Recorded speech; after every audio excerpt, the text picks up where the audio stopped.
Hello साथियों, मैं सौरभ कुमार सिंह।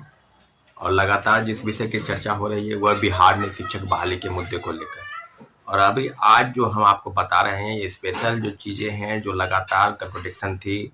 और बीपीएससी के साइट पर कई चीज़ों का हवाला देकर यह कहा जा रहा था, खासकर चेयरमैन की तरफ से, कि जो है हम सप्लीमेंट्री रिजल्ट जो है वो उसको निकालने की हम लोग तैयारी कर रहे हैं। तो सारी चीज़ों पर कल काफ़ी लोगों से बातचीत हुई, चाहे बीपीएससी के अंदर के लोग थे या शिक्षा विभाग के कुछ अधिकारियों से बातचीत हुई। तो सारी चीज़ों पर आपको हम अपडेट देंगे।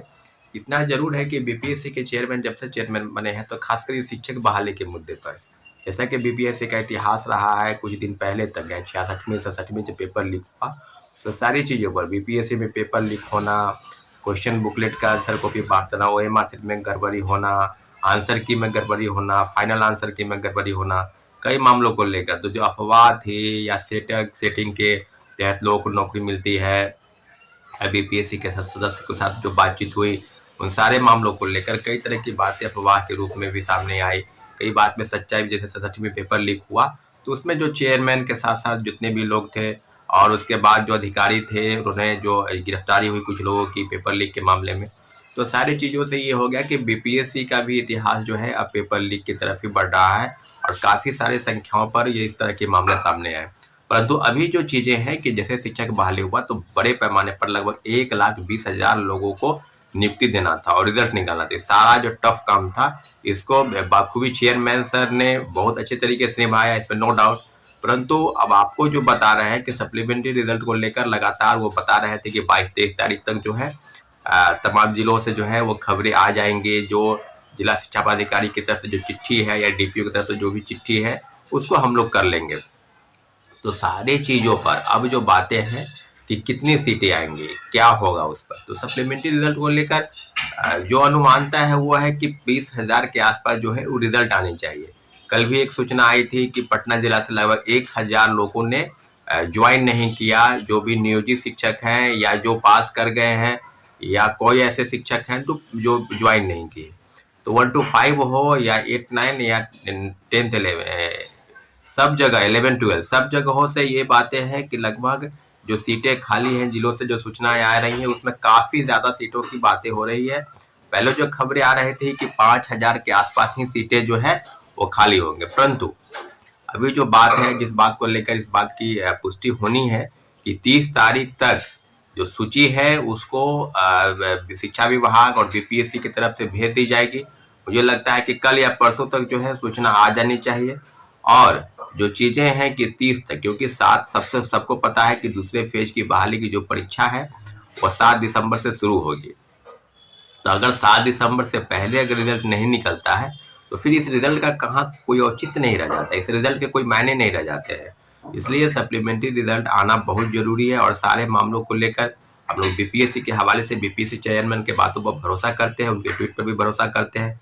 उन्होंने कहा था कि हम जब फिल्टर कर रहे हैं, ये पिछले अक्टूबर की महीने की बात उन्होंने कहा था, लगभग 25 या 26 अक्टूबर को एक ट्वीट आया था या प्रेस के माध्यम से भी बता रहे थे कि हम जो फिल्टर कर रहे हैं, जो रिजल्ट में धांधली, जो लोग गलत सर्टिफिकेट कर नियुक्ति पा लिए हैं उनको फिल्टर कर रहे हैं, जो नियोजित शिक्षक है कितने ज्वाइन नहीं किए उनको देख रहे हैं। तो सारी चीज़ों पर अगर हम अवगत होंगे तो एक या दो सप्लीमेंट्री रिजल्ट निकाल सकते हैं। तो हम लोग उन्हीं के बात पर अभी तक भरोसा किए हैं और लगभग इसको लेकर आपको भी पता है लगभग 8-10 दिन तक भी प्रोटेस्ट हुआ, 4 दिन तक गर्दनी बाग के धरना स्थल पर हम लोग बैठे।